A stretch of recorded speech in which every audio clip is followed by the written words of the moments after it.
இன்றைய தினம் சிறகடிக்கும் ஆசை சீரியலில் விஜயாவுக்கு வக்கீல் கால் பண்ணி மனோஜின் விவாகரத்து வழக்கை பற்றி பேசுகிறார். மேலும் உங்களுடைய மகன் மீண்டும் ரோகிணியுடன் இணைவது போல உள்ளது. அவர்கள் இணைந்தால் எனக்கு பிரச்சனை இல்லை, ஆனால் என்னுடைய மானத்தை வாங்க வேண்டாம் என்று சொல்கிறார். இதனால் மனோஜின் ஸ்டோர் ரூமில் என்னதான் நடக்கிறது என்பதை பார்ப்பதற்காக விஜயா அங்கு செல்கிறார்.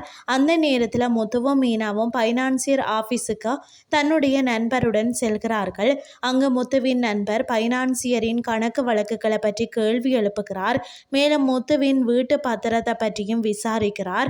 இப்போது இது பற்றி உண்மையை சொல்லலன்னு சொன்னா நான் என்னுடைய டியூட்டியை செய்ய வேண்டி வரும் என விரட்டுகிறார். இதனால் பயப்பட வந்த பைனான்சியர் அந்த காசை நான் வழங்கல, சிந்தாமணி தான் முத்து விஜயாவுக்கு வழங்கினார், அவர்களுடைய வீட்டு பத்திரம் கூட சிந்தாமணியிடம் தான் இருக்கிறது அப்படின்னு சொல்லி எல்லா உண்மைகளையும் போட்டு உடைக்கிறார்.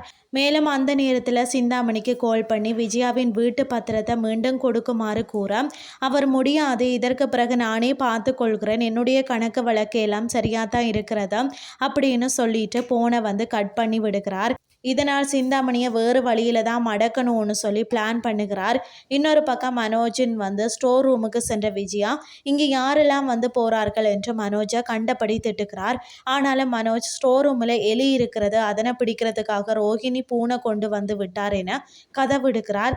இதை கிட்ட விஜயா என்ன லூசு மாதிரி பேசுகிறா என்று திட்டுகிறார். அத்துடன் இங்கு நடந்ததெல்லாம் நான் கண்காணிக்கணும் என்று சொன்னதும் ஜீவா சிசிடிவி கேமராவில் வீட்டில் இருந்து கண்காணிக்கலாம் என ஐடியா கொடுக்கிறார்.